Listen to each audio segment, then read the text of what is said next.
Morning, everybody. Welcome back to ODI. Thank you so much for coming. Who's here for the first time?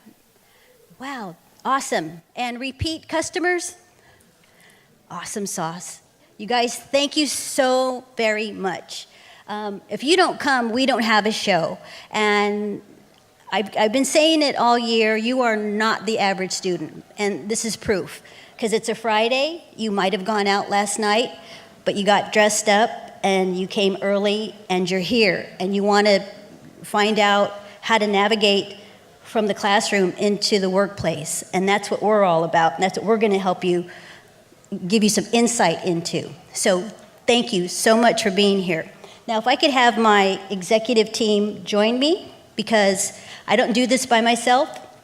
I'm Dolly Wolf, I forgot to say that. I don't do this by myself. I have lots of help. I have gentlemen, and we're missing one of my executive members. Zanita, if you're here, please come down. But this is the team that makes sure that I'm doing the right thing, that I'm making the right decisions, that we're creating the right content for you, that we stay relevant. And I just want to make a quick introduction of them. So to my far right, your left, is Evan Shapiro. Sure. Evan and I have been working on academic initiatives for over 12 years now. Super passionate about education and finding out what's going on in your world so that he can kind of create cool content around that, really. He is executive producer and owner of eShap TV. I've known him, as I mentioned, for a very long time, and I'll give a little bit different introduction during his Producing in a Disruptive World panel. Next to Evan is Robert Miner. Sure. And Robert Miner is president of Miner & Co. Studio here in New York, focusing on research, and he's the guy that makes research cool. Evan introduced me to Robert when we were putting that within the program, and he says, I have just the guy. And Robert's been with me since the beginning also, so thank you. And Robert's actually going to help kick off our first panel this morning. Next to Robert is Craig Parks. Craig wins the award for traveling the farthest. He came from California, so we appreciate that. He comes every year just to be with you guys. Craig is a programming and strategic executive who I've known for a long time too, and is currently working with First Look Media and Topic.com, as well as working on a few startups, which I'm sure we'll hear about in the future. And then we have Dean Neil Braun.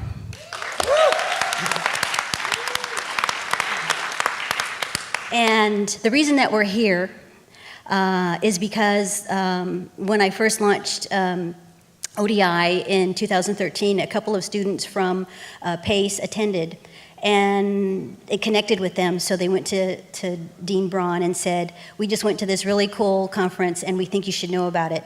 And one thing led to another, and now this is our fourth year here. We feel it's the home of ODI. So because our theme is navigating disruption, I asked Dean if he would kindly kind of kick the day off with his insight into that topic. So would you please welcome to the mic Dean Neil Braun with Pace University's Lubin School of Business. Welcome, everybody. Thanks for spending your day with us. This is my 9th year as Dean after a long career in media and entertainment, including COO of Ron Howard and Brian Grazer's Imagine Entertainment. I was Executive VP of Film Programming for HBO, CEO of Viacom Entertainment, and President of the NBC Television Network. I've also been an internet entrepreneur and then a recovering internet entrepreneur after the first digital bubble burst in the year 2000. My elevator pitch was everyone will have their own video channel, and I was obviously right. But it was 8 years before broadband was ubiquitous and videos could be monetized. So warning to disruptors, it's just as bad to be too early as too late. In fact, I brought a prop. The only thing left of my YouTube-like company called iCast is this t-shirt. So it's very, very nice memories, but I thought I'd make the point. So I've seen a few things: cable disrupting broadcast, pay TV and home video changing the economics of the movie business, Fox network disrupting multi-decade relationships between ABC, CBS, NBC and their affiliates, streaming disrupting all forms of media, Uber disrupting taxis, digital photography disrupting Kodak, Airbnb, so on and so on. It's a truism that incumbent companies in any business have a difficult time challenging themselves to reinvent their business when things are going well. And there's a long list of common reasons and excuses: short-term earnings pressure, dismissiveness of the new, company culture, we'll buy it later rather than develop it ourselves, and so on. But as digital technology has infiltrated every aspect of business and our personal lives, more and more companies are setting up or acquiring units to attempt to disrupt and reimagine their businesses before a third party has the chance to unseat them. Technology is a key factor, but it's not technology alone that enables disruption. New business models, some built on new technology, some built on new financial models, are integral to disruption. Cable brought the consumer-paid subscription and pay-per-view models into television when broadcast had always been 100% advertising supported. In fact, subscription model businesses, traditionally associated with magazines, have now become popular in all forms of media and entertainment, even the theatrical motion picture business. First with MoviePass, and now the movie theater chains themselves are developing their own subscription businesses. I predict that MoviePass is going to have a hard time, but I think the theater companies are onto something. And that's an important lesson to remember too. Sometimes the first mover in disruption or innovation shows a new way to approach something, but the second mover learns from their mistakes and can avoid the pitfalls. Anybody remember MySpace?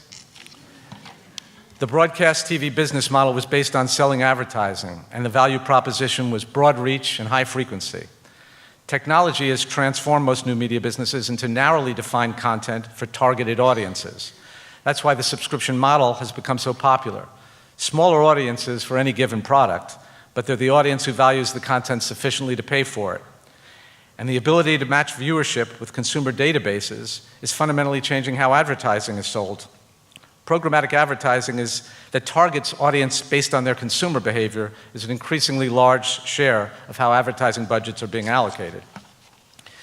So perhaps some of you will be involved in the invention of new technologies, but it's more likely that you'll have the opportunity to be a disruptor or an innovator by working on new business models that take advantage of changing technology and the connections it enables. Too often the press and even educators lose sight of the fact that technology has to be financed, marketed, managed, and accounted for. Founders with technical skills often have to bring in experienced executives to operate and scale the business. These businesses have always had a dichotomous split between the talent and management. Technical skills are indeed a talent, but it's still necessary to have fundamental business disciplines in order to create value from new opportunities. And of course, the more a business person understands about technology, the more effective they can be in managing. So at Pace, we're building more and more technology and analytics into all our curriculum. I used to describe myself as an entrepreneur because even when I worked for big companies, I always thought about how we could finance our projects more efficiently, we could distribute our product more effectively, and how we could enhance the consumer experience. And today as dean, I'm constantly asking myself, my faculty and staff, how can we provide a better product, a better student experience? How can we do it more efficiently? How can we do it more effectively? How can we communicate our value proposition better? That entrepreneurial mindset is key for successful leadership in Fortune 500 companies, as well as in startups and everything in between. So as you launch and navigate your careers, don't just be a maintainer. Use your business knowledge and your growing experience to think about how things could be done better. What problems can you work on to solve? Have an innovative entrepreneurial mindset as you learn about how things work. Think about how to improve the process, the product, the revenue, and the bottom line. You don't have to be a technologist to be innovative or disruptive. Use your understanding of business to make things more efficient and more satisfying to the end user. Maybe it will involve new technology, or maybe it will just be a smarter way to use what we already have. For now, I encourage you to make the most of today.